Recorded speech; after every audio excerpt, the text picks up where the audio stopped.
All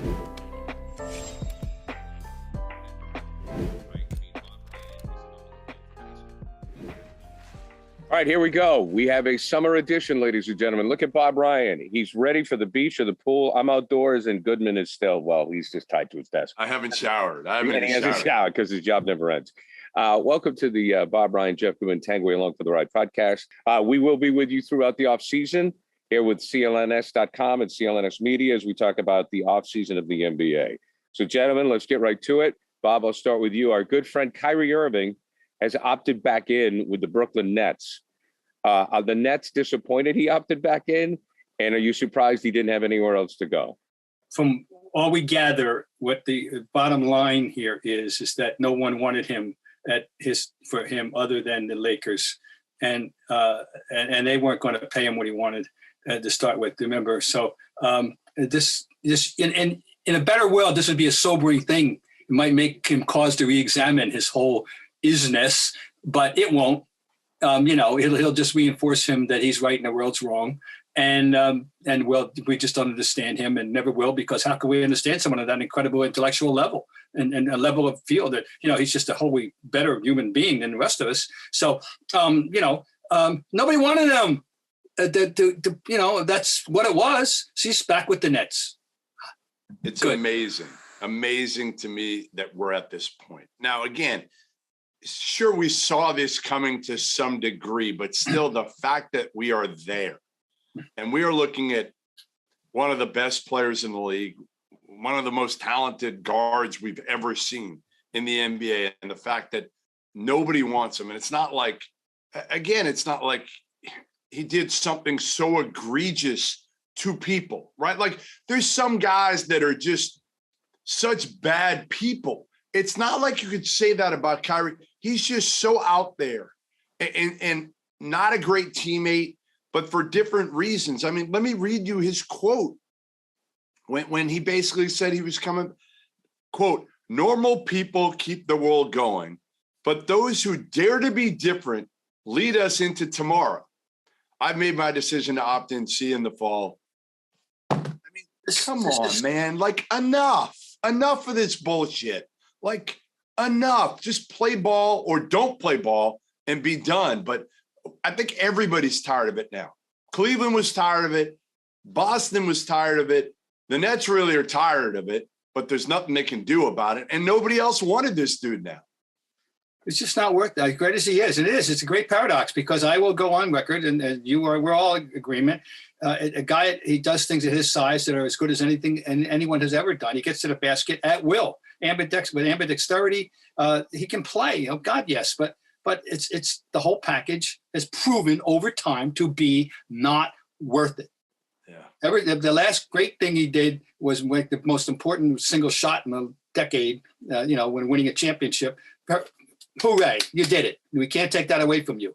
But from that point on, all downhill. From that point on, leaving Cleveland for reasons that will forever remain, murky. We know what they were. We know what they were. He just wouldn't actually own up to it and fess up to it. When I remember I asked him multiple times when he came to Boston, and he wouldn't even acknowledge that, hey, I wanted to leave Cleveland because I didn't want to be LeBron's little brother. I wanted to lead my own team. Well, look at how that went in Boston. And then he teams up with KD, the second best player on the planet, and he can't figure it out there either. No. Well, so that's just it. So if you're the Nets, what do? I mean, does any sort of buyout make sense? Because obviously he's not, this is not working. Are you better without him?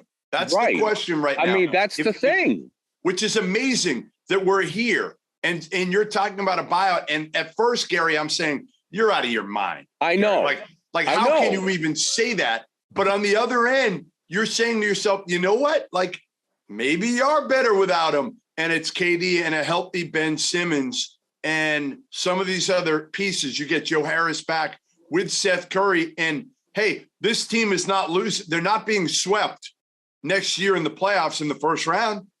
No. Well, guys, it's the reason I bring it up. And Jeff, you're right. The initial reaction is correct. Are you out of your mind? But Bob, now in the NBA, to me, because there is no one dominant player, you could say the freak, but when it's not like Jordan, Bird, LeBron, No. Kobe. I mean, I don't think we're there. Culture is vital. Culture is vital. If you take a look at the teams that are exciting to watch, Chicago, Miami, Memphis. I mean, I stay up late to watch teams now because they're good teams. I mean, Memphis to me is a terrific example of culture. Boston became a good example. Boston became a great example, Jeff. So my question to you, Bob, is to create a culture, do you want Kyrie Irving in Simmons' head? I don't. But so you pay him to go away. So I know it's a lot of money, but this is this is the craziness of it all. It is a bizarre conversation, but it's a necessary one, and it's a real one. It's just this is the guy who had 60-point game for them. He had 4 50-point games, I believe. This is had for them, But the question, it's in 4 words: is he worth it? For the overall, for your own team's mental health, for your team's stability. He's not reliable, and you don't know which way. What's going to be the reason you won't be having him? There'll be something. There always is, and apparently he's doubled down.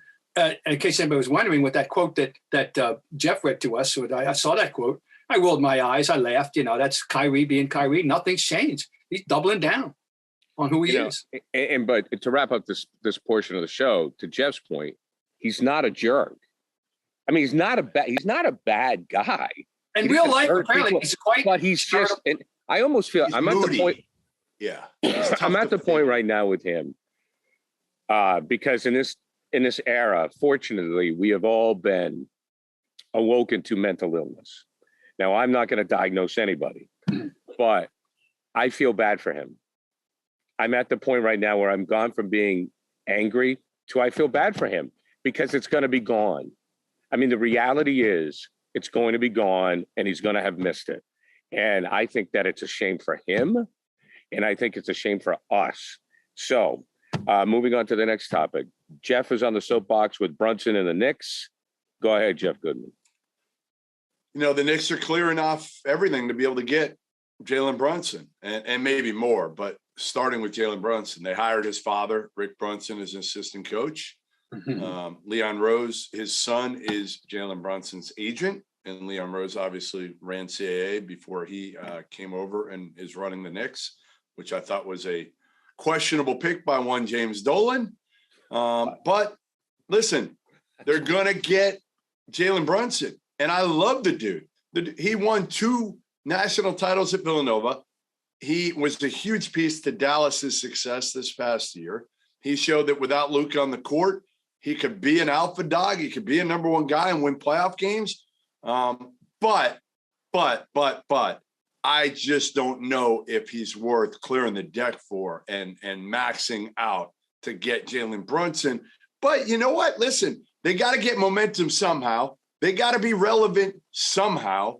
And maybe it starts with Jalen Brunson and he makes Julius Randle and RJ Barrett better. And then maybe you can attract another free agent once you start to get some momentum, right?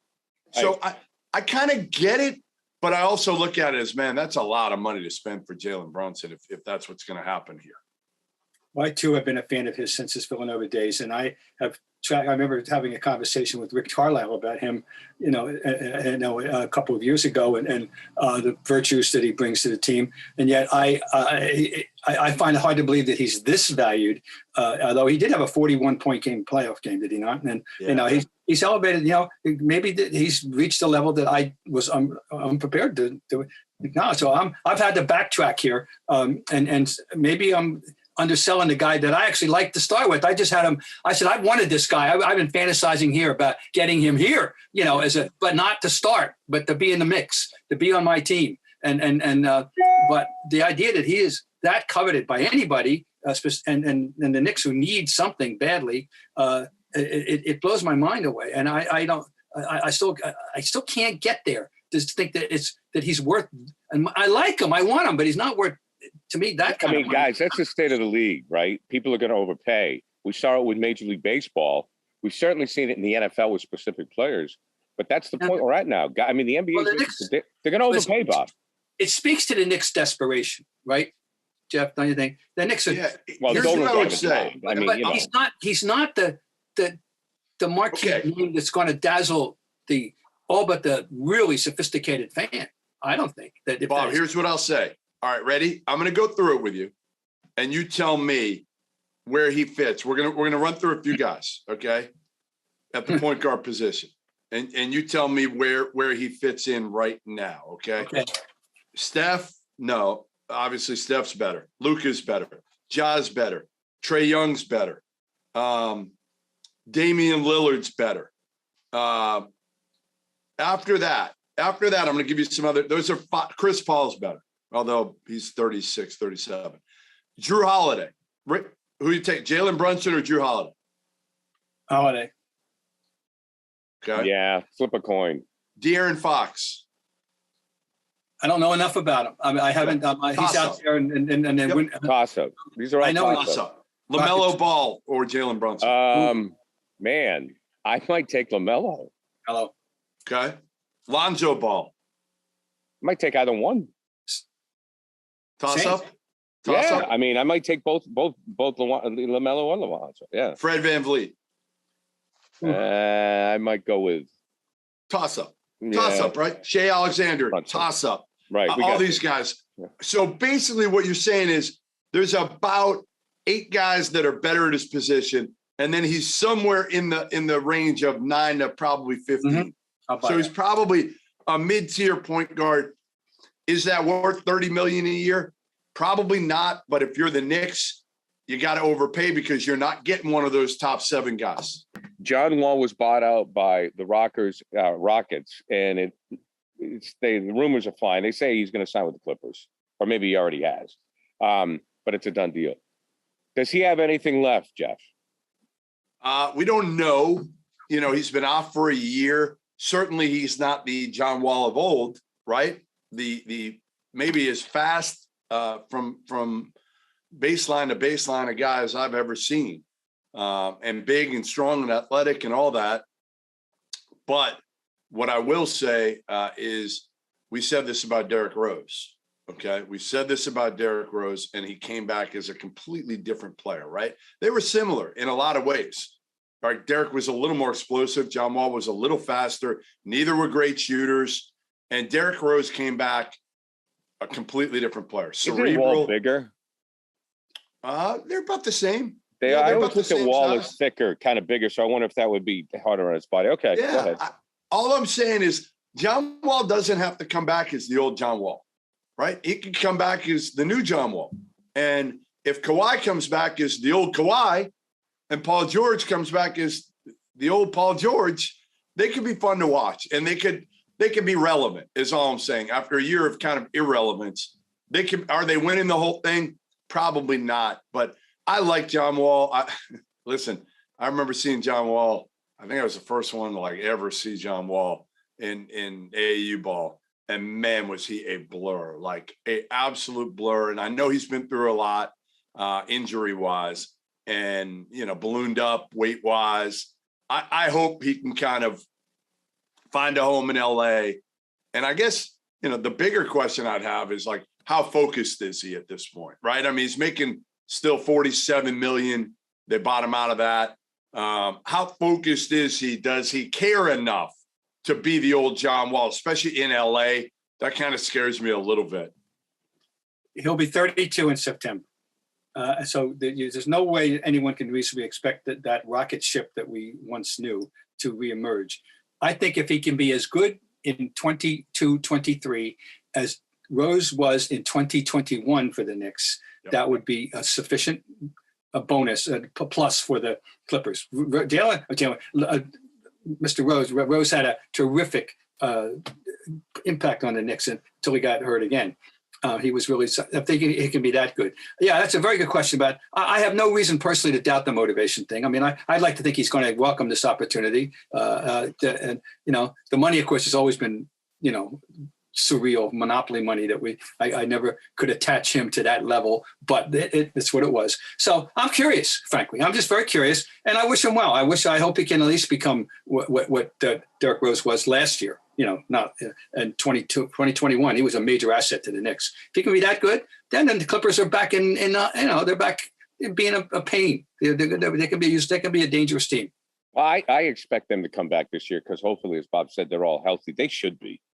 I mean, my God, if I'm Bomber and we just don't know with Kawhi, Gary. Yeah, like he's got to be healthy. He's got to be healthy. But all three of them, it's funny. All three of those guys have been injury prone lately, right? So that scares you of what are they going to look like come, when the season starts and in the playoffs, are all three going to be healthy? Yeah. Okay. Well, maybe you sit them down. I mean, maybe you do the Popovich thing. Kawhi will. We know Kawhi will. Load management. Yes. So anyways, listen, we gotta be careful with this one. I'm going to, in respect to Bob, who is, and both of you who are true journalists, we're talking about Jaylen Brown's situation. And I want to preface this by saying, guys, these are all rumors. These are all rumors. We're talking about rumors. That he may not be happy, that he doesn't feel respected by the fans here, not appreciated. We got to honor him for his lack of handle in the playoffs. I like Jaylen Brown personally a lot. I think he's a great guy. Now, there's all kinds of things on the web about him liking tweets where he's mentioned in a trade. There was a possibility, before the Kyrie Irving thing got settled, that he would go to the Nets. Could he be traded to the Nets, right? So, obviously, Bob, we have a disgruntled player here with the Celtics. Do we know that? Like you're saying, we don't know he's disgruntled. Here's my thing, Jeff. Where there's smoke, there's fire. Somebody's getting something from somebody. And I know this makes probably Bob uncomfortable. But, I mean, let's preface this. If Jaylen Brown is unhappy, Bob, this is a really big problem for the Celtics. And what do they do about it? This is where social media is a menace. We all know that. It's just kind of discussion. This feeling wouldn't have emerged 25 years ago, but it's here. I think I'm just asking. I'm trying to frame the discussion. Are we going to take away from what he's been saying that he feels himself in competition for fan approval with Jason Tatum specifically? Is this like, let's say we're the public is mommy and daddy, and they're the kids, and you love Jason more than me, and look at my points. I always average as many points as him. I'm a great defensive player. I've done this. I was better in the finals, right? Yeah, he was better in the finals. Right. And yet mommy and daddy still love him more. Why? I mean, I don't think it's the organization that is sending out these messages to him. Oh, no. It's the fans. I don't even think it's the media that's sending out these messages to him. So this is where, if he could live in a bubble and stop worrying about what some guys tweeting and Instagramming and TikToking and any other. They can't. That's the problem. Some of them can't. Some of them do a great job of it. And others read everything. And, they write, maybe he sees my tweets through other people. I know he does. Because I think he's liked them or liked other people commenting on my tweets that he should have been traded or should have been on the block months ago. And I still stand by it. I still stand by the fact that I think Brad Beal is a better player and a better fit for the Celtics. That doesn't take away from the fact that I think Jaylen Brown is a hell of a player, has gotten so much better as a perimeter shooter, but still has a long way to go in terms of his handle and his decision-making. Yeah, that's the handle thing, which of course was, acutely a problem in the playoffs. There's something there. I mean, there's something there, and Udoka has to handle it. This is where Ime, I think, earns his money. Sure. Well, he can connect with these guys better than Brad, right? He will handle it. Instead of Brad might ignore it, he'll handle it. And ultimately, all that matters is how all that should matter is how he feels that the organization treats him, right? And yeah, they might listen, one of Ime's strengths is the fact that I think he can have different relationships with different players. Not every player is the same. You're not treating everybody the same because some guys don't handle the criticism quite as well. So you got to be careful in this day and age. Jason Tatum, and again, the way he's built is different than the way Jaylen Brown is built. So I don't know. I mean, again, I feel like, listen, you're getting paid a ton of money.